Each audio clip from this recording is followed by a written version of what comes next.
வந்து எப்படியாவது அன்பு உயிரை காப்பாற்றணும் அப்படின்னு சொல்லிட்டு என்ன பண்ணுறாங்க, அந்த ஏணி மேலே ஏறி வந்து அந்த ஓடிட்டுருக்க அந்த மோட்டர் வந்து கட் பண்ணணும் அப்படின்னு சொல்லிட்டு, ஒயரை கட் பண்ணணும் அப்படின்னு சொல்லிட்டு என்ன பண்ணுறாங்க, முயற்சி பண்ணுறாங்க. அதில் அப்படியே ஷாக் அடிச்சு கீழே விழுந்துடுறாங்க. அப்படியே வந்து மயக்கம் அடைஞ்சிடுறாங்க கண்மணி. இங்கே வந்து பயங்கரமாக அலறி கண்மணி வந்து விழுறதால எல்லாருமே அப்படியே சத்தம் கேட்டு ஓடி வராங்க. இந்த ரூமில் இருந்தால் சத்தம் வந்து அப்படின்னு சொல்லிட்டு, இந்த ரூம் என்ன இருக்குது அப்படின்னோடனே, சார் இதில் ஃப்ரீசர் ரூம் சார், ஃபுல்லாக ஃப்ரீஸ் ஆகிருக்கும் சார், இந்த ரூமில் என்ன சார் இருக்க போகுது அப்படின்னு சொல்லிட்டு அந்த செக்யூரிட்டி சொல்கிறாரு.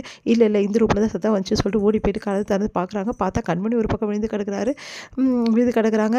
நம்ம வந்து அன்பு ஒரு பக்கம் விழுந்து கிடக்குறாரு. அதை பார்த்து எல்லாம் அதிர்ச்சிட்டா, ஐயோ 2 பேருக்கு என்ன ஆச்சுன்னு தெரியலையே அப்படின்னு சொல்லிட்டு 2 பேருமே தூக்கிட்டு வெளியே வராங்க. வந்து உடனே வந்து ஹாஸ்பிட்டலில் சேர்க்கணும் அப்படின்னு சொல்லிட்டு உடனே வந்து ஹாஸ்பிட்டலில் சேர்க்குறாங்க. அங்கே வந்து இந்த மாதிரி 2 பேருமே ரொம்ப உறைஞ்சி போயிருக்காங்க. ரொம்ப நேரம் வந்து ஐஸில் இருந்ததால் 2 பேரும் இந்த மாதிரி ஆயிட்டாங்க. கண்மணிக்கு ஷாக் அடிச்சிருக்கு அப்படின்னு சொல்லிட்டு சொல்கிறாங்க. அதை கேட்டுட்டு எல்லாருமே அதிர்ச்சி அடைகிறாங்க. அன்புக்கு உடனே வந்து ஃபர்ஸ்ட் எய்ட் பட்டி வந்து அன்பு சரி பண்ணிடுறாங்க. ஆனால் கண்மணி இன்னும் வந்து ஷாக் அடிச்சா இன்னும் வந்து சரியாகலை. அன்புக்கிட்ட வந்து நடந்த விஷயத்தை எல்லாம் கேட்குறாங்க. நடந்த விஷயத்தை எல்லாத்தையுமே அன்பு சொல்கிறாரு. கண்மணி இப்போ எப்படிமா இருக்கா அப்படின்னு சொல்லிட்டு அவங்க அம்மா கிட்ட கேட்குறாரு. கண்மணிக்கு வந்து ட்ரீட்மெண்ட் நடந்துட்டு இருக்குதா, ரொம்ப பாவமாக கண்மணி அப்படின்னு சொல்லிட்டு ஓடி போய் கண்மணியை பார்க்குறாங்க. பார்த்தா கண்மணிக்கு ட்ரீட்மெண்ட் கொடுத்துருக்காங்க. கண்மணி உனக்கு கண்ணையே திறக்கலை, ரொம்ப பதறி போகிறாரு அன்பு. உன்னை வந்து சரி கண்மணி நான் போய் பார்க்குறேன் அப்படின்னோடனே, அதெல்லாம் ஒன்றும் பார்க்க வேணாம், அவ்வளோதான் ட்ரீட்மெண்ட் நடந்திருக்கு, முதல்ல வாங்க எல்லோரும் வீட்டுக்கு போகலாம். அது எப்படி கண்மணி விட்டுட்டு வர முடியும், நானும் அவளுக்கும் ஒன்றா தான் அந்த மாதிரி பிரச்சனை ஆச்சு, எங்கள் 2 பேருக்கும் ஒன்றா ஆனதால் நாங்கள் 2 பேரும் ஒன்றா தான் வீட்டுக்கு வருவோம்னு சொல்லிட்டு அன்பு சொல்கிறாரு. அதை கேட்டு எல்லா அதிர்ச்சியாக அன்புவே பார்க்குறாங்க. அவன் சொன்னது கரெக்டு தானே, எப்படி கண்மணி விட்டுட்டு வருவான், எப்படியோ போங்க அப்படின்னு சொல்லிட்டு பாட்டி போகிறாங்க. அடுத்து வந்து இங்கே வந்து கண்மணிக்கு ட்ரீட்மெண்ட் நடந்துட்டுருக்கு. அப்போ வந்து கண்மணி வந்து கண்ணை திறக்கிறாங்க. அப்போ அன்பு பக்கத்தில் இருந்துட்டு கண்மணி அப்படின்றாரு. அன்பு அப்படின்னு சொல்லிட்டு வாயிலேருந்து சொல்கிறாங்க. கண்மணி உங்களுக்கு ஒன்றும் இல்லைங்க, நீ நல்லா இருக்கீங்களே, நான் நல்லா தான் இருக்கேன் கண்மணி, எனக்கு எந்த பிரச்சனையும் இல்லை, இப்போ நீ உனக்கு பரவாயில்லையா, எனக்கு பரவாயில்லைங்கன்றாங்க. இப்போ 2 பேருமே நல்லா குணமாயிட்டாங்க, எந்த பிரச்சனையும் இல்லை டாக்டர் சொன்னதால் 2 பேருமே வீட்டுக்கு வந்துடுறாங்க. இந்த பாட்டி வந்து கூப்பிட்டு இவங்க 2 பேருமே திட்டுறாங்க. உனக்கு கொஞ்சமாக தறி இருக்கா, ஒன்றால் தான் என் பேரனுக்கு இந்த மாதிரி ஆயிடுச்சு அப்படின்னு சொல்லிட்டு கண்மணி திட்டுறாங்க. ஒன்று அன்பு சப்போர்ட் பண்ணுறாரு. இங்கே பாருங்கள் யாரால ஆச்சு, இது ஆக்சிடென்ட் நடந்தது, அதனால் தேவையில்லாமல் எதுக்கு பிரச்சனை அப்படின்றாங்க பாட்டிக்கிட்ட.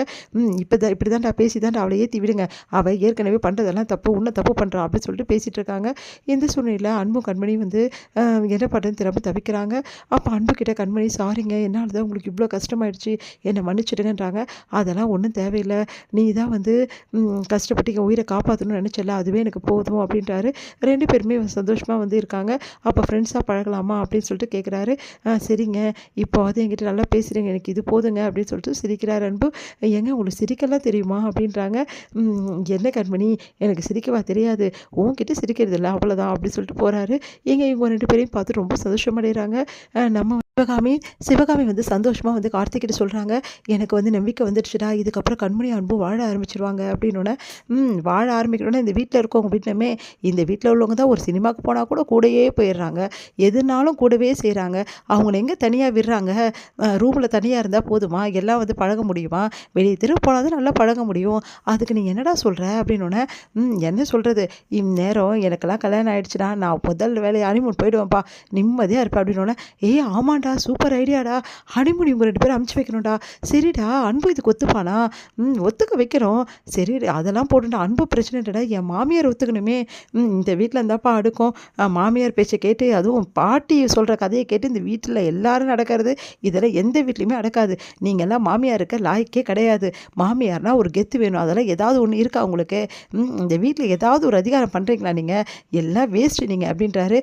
பரவாயில்லடா, அதுக்கு என்னடா பண்ண முடியும், இங்கே பாருங்களா, ஏதாவது ஒரு ஐடியா கொடுறா ப்ளீஸ்ரா அப்படின்னோடனே, ஒரு ஐடியா இருக்குது, அன்பு வந்து ஃபுட் ஃபெஸ்டிவலுக்காக வெளியூர் போக வேண்டியது இருக்குது, அப்போ நீங்கள் கண்மணி அண்ணியே அனுப்பிச்சி விட்ருங்க, அப்புறம் என்ன 2 பேரும் அங்கே போயிட்டு ரொம்ப ஜாலியாக இருப்பாங்கல்ல, எங்கே சுற்றுலா செஞ்சால் கூட பேசிப்பாங்கல்ல மனம் விட்டு, அப்புறம் சூப்பர் ஐடியாடா, ஆனால் இதை எப்படிடா செயல்படுத்துறது, இதுக்கு பாட்டி ஒத்துக்கணுமே, வீட்டில் அவங்க இருக்காங்கல்ல மாமியார், அவங்க ஒத்துக்கணுமே, அவங்கன்னா ஒத்துக்கிறது, அன்பு முதல்ல ஒத்துக்கணும், அவன் ஒத்துக்கிறானா என்னன்னு வேறு தெரில அப்படின்னு, அதெல்லாம் நான் அன்பை சம்மதிக்க வச்சுருவேன்டா, நீங்கள் தானே நல்லா சம்மதிக்க வைக்கிங்க போங்க, அவங்க எங்கே எப்போ பார்த்தாலும் கண்மணி திரும்பி கூட பார்க்க மாட்டேன், நான் எல்லாத்தையும் சம்மதிக்க வைப்போம்டா, எப்படியாவது ஏற்பாடு பண்ணுறா அப்படின்னு, நிஜமா பிக் மம்மி அப்படின்றாரு. ஆமாம் அப்படின்னோடனே இங்கே கண்மணி இந்த விஷயத்தை கேட்டு ரொம்ப சந்தோஷப்படுறாங்க. வெளியூர் போகிறோமா அப்படின்னு.